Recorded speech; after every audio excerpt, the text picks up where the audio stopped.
After the break आप देख रहे हैं दुनिया बोल है और अब वक्त हुआ है आपको मौसम की सूरत हाल से आगाह करने का। तो बताते चलें कि मुल्क भर में जाड़े का सीज़न अपने उरूज पर है। खैबर पख्तूनख्वा, कश्मीर, गिलगित बल्दिस्तान में बर्फबारी से सयाहती मकामात का हुस्न मजीद निखर गया है, जिसके सयाहों की आमद का सिलसिला भी जारी है। शुमाली बलोचिस्तान और बालाई खैबर पख्तूनख्वा में बारिश ने सर्दी की शिद्दत में इजाफा कर दिया है।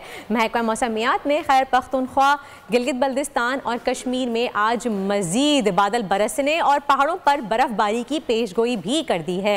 दूसरी तरफ अगर हम बात करें, कराची में सर्दी की शिद्दत में नुमाया कमी आई है, जबकि अहम शहरों के दर्जा हरारत की बात करें तो कराची में आज दर्जा हरारत कम से कम 14 डिग्री तक रहेगा, लाहौर में 7, इस्लामाबाद में 8, कोयटा में 2, पेशावर में 7 और लाहौर में भी 8 डिग्री रहने का इम्कान है। ये तो थी वेदर अपडेट। अब चलते हैं तला की तरफ।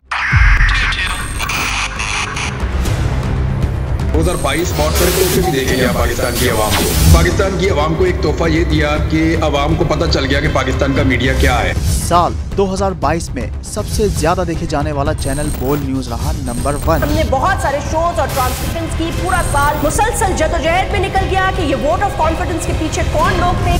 तोड़े रेटिंग के सभी रिकॉर्ड। सोशल मीडिया पर भी सबसे ज्यादा तेजी से 2.4 बिलियन व्यूज का संगे मील अबूर किया। एंकर्स को भी आवाम में सबसे ज्यादा मकबूलियत मिली और सोशल मीडिया पर भी बोल रहा सब पर भारी। सब्सक्राइब करें और बेल दबाएं ताकि कोई खबर रह न जाए।